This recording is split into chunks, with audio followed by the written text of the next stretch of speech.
A question I get asked a lot by newly separated women is how much is a wife entitled to in a divorce? Now, I also Googled how much is a wife entitled to in a divorce, and a ton of people search it every month. So we know it is an important topic.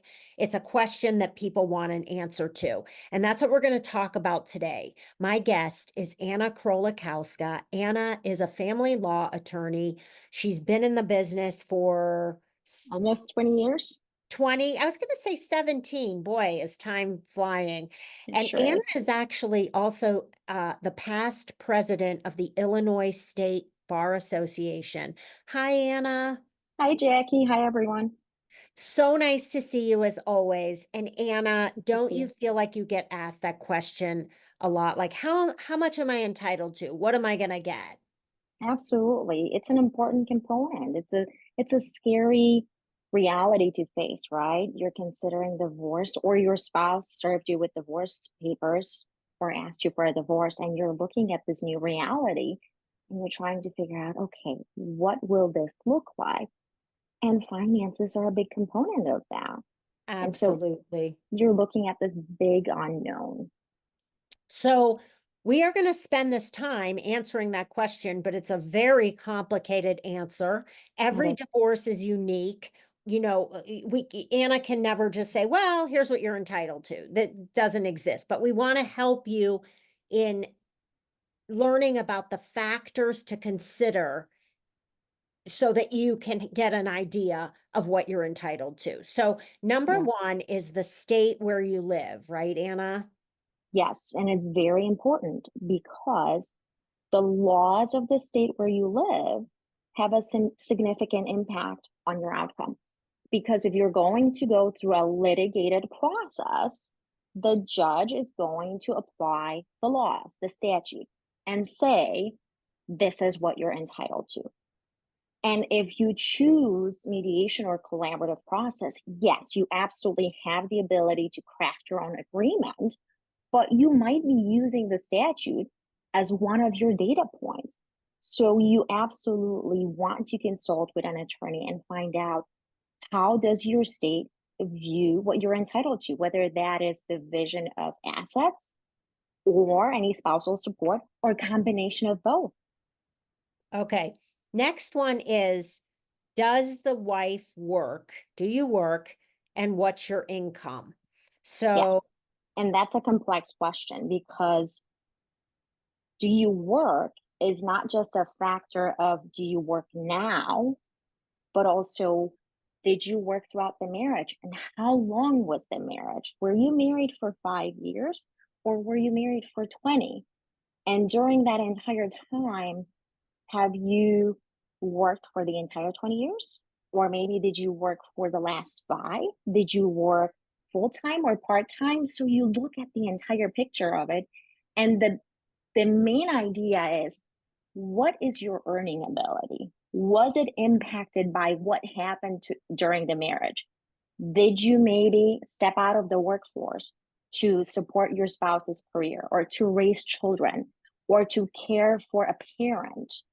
Or did you yourself have any health issues that impacted your ability to earn and make a living? And how will that impact your ability to earn and support yourself post divorce? okay, so all these factors that we're telling you, if you went in and had a consultation with Anna, Anna, these are questions you would be asking them.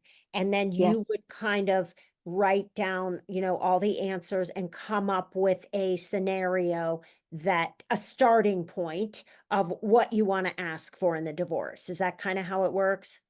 So for me, actually, we look at all of these factors and we come up with multiple scenarios. I Mhm. don't like to lock my clients into just one option because then you're setting yourself up just for one possible future, which limits you not only in a litigated case, but in a mediated or collaborative case. So we brainstorm different options that work in different ways so that if you are, for example, in a mediation session or a collaborative session, and your spouse makes an offer, you don't feel like you're frozen and stuck and just throw something out that you haven't thought through.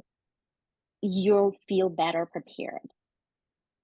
Also, if you are sort of having these conversations and you don't want to answer, it's better to say, I need to think about this. I want to think about this rather than throw something out or just say, I agree, just to give an answer. It's okay to say, I want to think about it.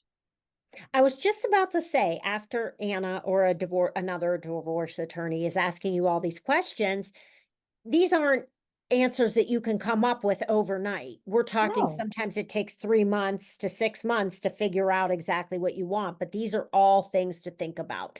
Okay, let's move on to another factor, the ages of the children, and also we'll combine these 2, the parenting plan. So if you have adult kids, that's gonna look a lot different than if you have high school kids or toddlers. The ages is a big thing.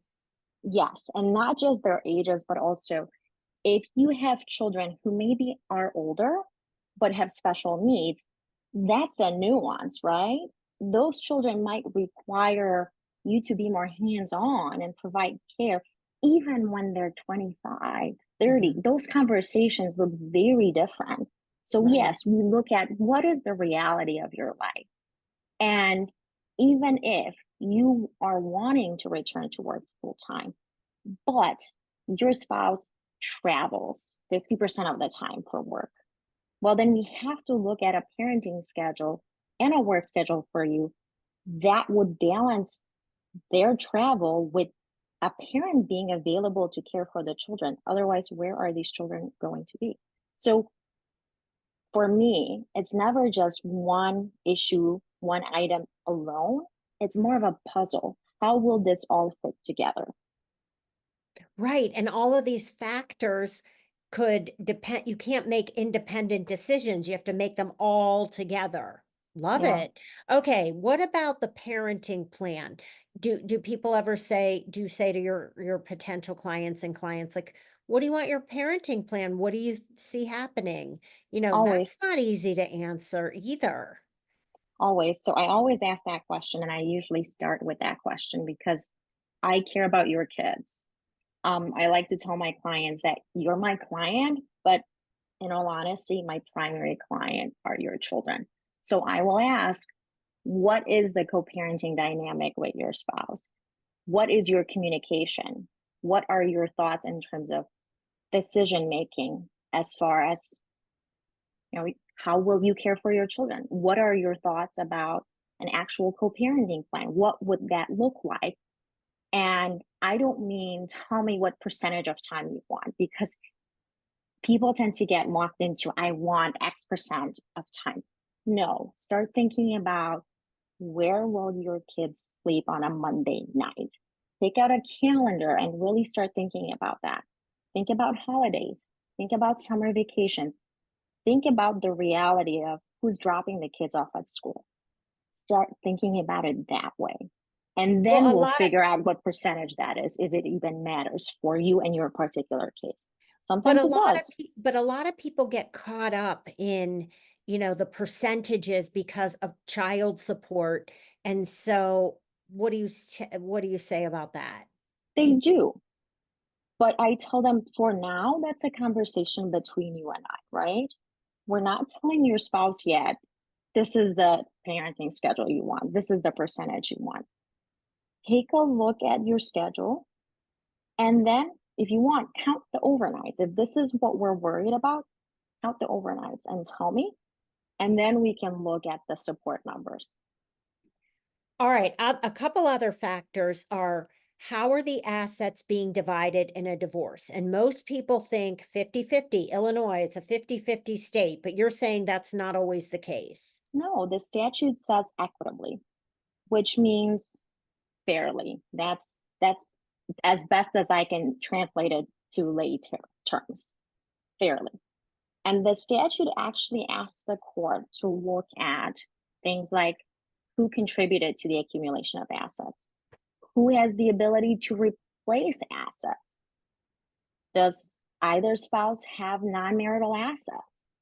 What are their respective health conditions? So there is a list of factors in Illinois in the statute that talks about um, these items that a judge should consider in allocating assets. And yes, very often the division is 50-50, but it doesn't have to be.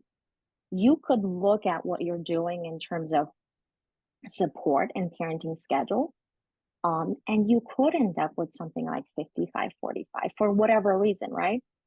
If it's by agreement, or sometimes judges will deviate from the 50-50 asset split. But there have to be reasons why. You have to convince them as to why they should do that. And whether that means convincing a judge or convincing in mediation, same kind Hmm. of thing. Okay, Yes. couple more. How long was the couple married? Is that make a difference? Like if you're married for 2 years versus 20, you're gonna be entitled to a lot more if you were married longer? Generally, yes, especially if it comes to spousal support, because in Illinois, if we're applying the statute where it comes to spousal support, also known as maintenance or alimony, there are two components to it: length of time, which basically would look at how long you were married, and that translates to the length of time of maintenance payments that you will receive. So if you were married for 20 years, you will be looking at maintenance payments equivalent to that length of time or indefinite. But if you were married for a year, you're not going to be looking at 20 years of maintenance payments. So in that regard, the length of time of marriage absolutely matters. Where it comes to the amount of maintenance payments, it's tied to your respective incomes, because the guideline talks about the higher earner income minus a certain percentage of the lower earning spouse's income. And then there's a secondary calculation, and I don't want to get bogged down in math, but you basically look at your respective incomes, and the person who would be receiving spousal support would be capped at basically 40% of the combined incomes. Okay, this is the last factor. There's a lot of people who say things like, well, since my ex was the one who cheated and left, do I get more because of that? Unfortunately, you don't. Not in Illinois, not at this point. The statute was revised within the last 10 years, and the only grounds for divorce now in Illinois are irreconcilable differences. That means you basically grew apart, the marriage broke down. The only way an affair comes into play in regards to assets is if your spouse was spending marital assets for non-marital reasons. So they were buying gifts for a third party. They were um, taking Hotel, them on trips, yeah. hotels. Mhm. They were supporting them in some way. And you can prove that those expenses were happening while your marriage was breaking down or broken down within a certain period prior to the divorce being filed, because it also had to have happened within a certain period of time prior to the divorce being filed. Okay, now, Anna, are most states a no-fault state, do you know, out of the 50 states? So there's a significant number of states that are no fault states currently. I say it that way because I have been hearing concerns about possible attempts to change that. And I'm not trying to make folks worry unnecessarily, but I just caution you that you consult with attorneys in your state so that you're getting up to date, accurate information about what is the status of the law in your state and what is happening and what your rights are. So that way you are getting the best, most accurate information available. Anna, thank you so much for your time and for being on Divorceapalooza and for your wonderful advice. You are most welcome. Thank you for having me. What's the best way if people are watching this if they want to get in touch with you? Please visit me at Anna, ANNA, klaw.com, or follow me on social media on Facebook at Krolikowska Attorney, or on Instagram at Anna K. Law Chicago. And you can also find Anna in the trusted professional section of Divorced Girl Smiling. So, Anna, thanks again. Thank you, Jackie. Thanks so much for watching, everyone.